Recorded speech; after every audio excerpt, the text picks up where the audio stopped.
sinasadyang pagkakataon, abay na-i-reveal po ni Vic ang plano ni Fentamao. Mukhang madadali ng mga DBS, Duterte's Bobos supporters itong si Atty. Vic Rodriguez dahil sa hindi niya sinasadya, na-spill out niya po. Na-spill out niya talaga literal guys sa loob ng 5 minutes na kanyang speech doon sa prayer rally sa Cebu. Na-spill out niya ng pahapyaw yung plano ng mga Duterte. Naku po, magligpit-ligpit ka na, Vic. Mukhang may naamoy akong ililigwa ka na nila. Sabi ko na nga ba guys tama si Mima, no? Tama yung analysis natin na hindi lang talaga sila yung pinakaunat huli sa Davao at Cebu, yung prayer rally, kundi mag-iikot talaga yung hakbang maisug. Mag-iikot yung hakbang maisug sa buong Pilipinas. Bawat sulok, susuksukin para lamang ho sa kanilang mga political agenda. Yan guys, meron akong ipapanood na video sa inyo guys. So far, ang asahan natin guys na baka sa sunod na linggo, buwan, or maybe next month, ay may maririnig na naman tayo ulit na panibagong prayer rally. So, not just in Visayas or Mindanao, I think pati din doon sa NCR, sa Metro Manilaan, kung papalarin, baka sa Palawan pa, maglilibot yung mga yan. Para dito sa prayer rally kuno nila na accountability and transparency. Transparency! Yung 51 billion, transparent ba? Yung 125 million within 11 days, transparent ba? Yung confidential funds na hinihingi, transparent ba? Nung mayor, itong si Inday Sara Duterte, yung kanyang naging confidential funds na umabot ng 2.6, 2.7, if I'm not mistaken, 2.7 billion, transparent ba? Lakas ng tama nila guys na makapagsalita na. Pagpagsalita ng transparent, tapos sila hindi din naman transparent. O ngayon, si Vic nagsalita. Actually guys, kung mapapanood nyo, yung prayer rally sa Cebu, medyo malabnaw. Malabnaw naman talaga. Ang ano lang doon, ang lumalakas ng ano doon, ng puwersa, ng loob. Si Glenn Chong, yung paulit-ulit niya, smart magic, smart magic, smart magic. Tapos ito namang si Harry Roque, pulburon, 20 pesos na bigas. Ngayon si Digong, masyado kasing unpredictable yung ugali ni Digong. Hindi natin alam guys kung hindi ba siya nakapag-take ng fentanyl kasi medyo okay naman yung pamamalakad niya kagabi, medyo wala siyang amat. So I think nasa tamang katinuan itong si Digong. Kaya nga niya nasabi na buutan, mabait itong ating presidente. Besides, sinusuportahan niya daw ho ito. Kaya nga guys, natatawa ako. Siguro, iba talaga yung side effect ng fentanyl kapag gagamit ka before mong mag-speech. So ngayon, sa palagay natin, abay, mukhang nasa katinuan naman ata. Hindi ko sinasabing gumagamit si former president, pero yan po yung sabi ni President Bongbong Marcos. 'Di ba? Na epekto yan ng fentanyl sa kanya, yung mga pinagsasabi niya. So ngayon, nagsalita itong si Atty. Vic, yung Vic Rodriguez, nagsalita po siya na nai-reveal niya ng pahapyaw yung plano ng mga Duterte na mag-iikot-ikot daw po sila sa buong Pilipinas. Panoodin natin. Hindi po matatapos at natatapos ngayong gabi ang patuloy na paghakbang ng mga maiisog. Sa patuloy na paggabay ng ating mahal na Tatay Digong, Pangulong Rodrigo Roa Duterte, tuloy-tuloy po ang hakbang ng maisog. Iikot po tayo at gigisingin ang mga natutulog na diwa ng ating mga kapwa Pilipino upang dalhin sa kanila ang labang ito at samahan tayong tutulan ang Peking People's Initiative na ang tanging layunin lamang ay mapanatili ang iilan ang iilang tao, ang iilang pamilya sa kapangyarihan.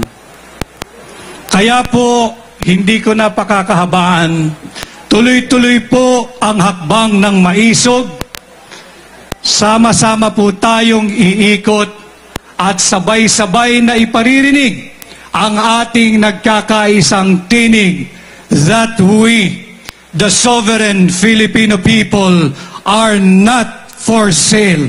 Maraming salamat at magandang gabi po sa inyong lahat. Grabe no, ang double standard talaga ni Vic. Filipinos are not for sale. Pero, basahin natin to singit natin. Rodriguez shoots down rumor on 100 million bribe for government post. Gossip? Fantastic. So, narinig nyo naman guys, no, na sinabi ni Vic Rodriguez na mag-iikot-ikot tayo para ho, depensahan. Para ho, hindi matuloy yung Peking People's Initiative na yan. Filipinos are not for sale. O, na-reveal niya na maglilibot-libot ba sila sa kalibutan. Mundo yun guys, sa Bisaya. So, maglilibot-libot sila sa bansang Pilipinas. So, na-reveal nga na iikot itong si Vic. Pero, ito lang yung pinaka-na-triggered ako. Nasabi niya, Filipinos are not for sale. Pero, kagaya nga ng binanggit ko sa inyo, naibalita noon, kaya nga siya natanggal Kasi actually, itong rumors na to, I think this is the reason. Hindi lang ako sure, pero I think this is the reason. Kasi kung walang usok, walang apoy. Kung walang apoy, walang usok. So, itong si Vic Rodriguez, nagpapabili ho ng government post, government position. So, kung meron kang 100 to 250 million, meron ka ng posisyon. Meron ka ng posisyon, guys.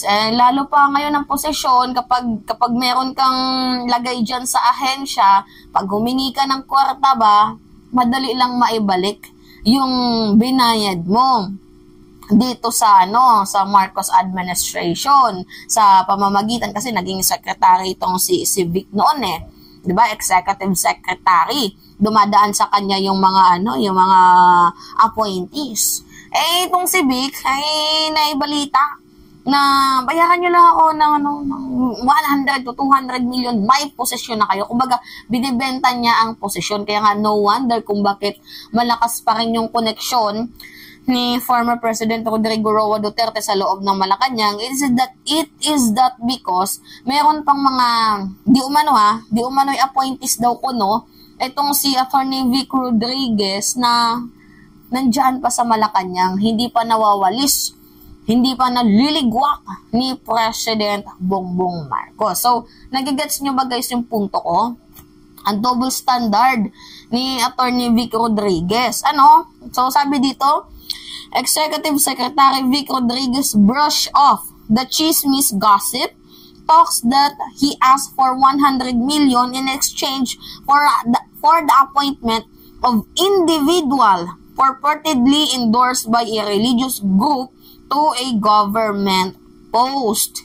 Yan po yung yung balita noon. And then after ilang days lang, weeks or months, naligwak na po as a executive secretary itong si Vic.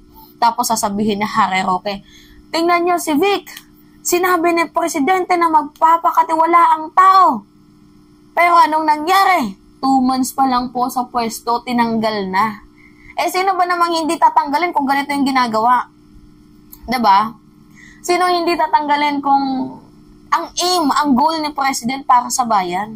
Tapos ito gumagawa ng kalokohan. Anong gusto niyo? Patay malisya lang ang Pangulo. Hindi, ito tolerate. Hindi papansinin, hahayaan lang yung mga ginagawang anomalya sa bayan. Diba? Yan yung sinasabi ko sa inyo, guys. That our president is not for the politician nor friends or kamag-anak. For the people, ang ating Pangulo. Kaya nga, diba sabi ko sa inyo, wala pong malakas dito kay president. As long as you are committed for a crime, meron kang paglalagyan. Wala po yung yung ako anak ng Diyos, ako ganito ako, may posisyon ako, ganyan.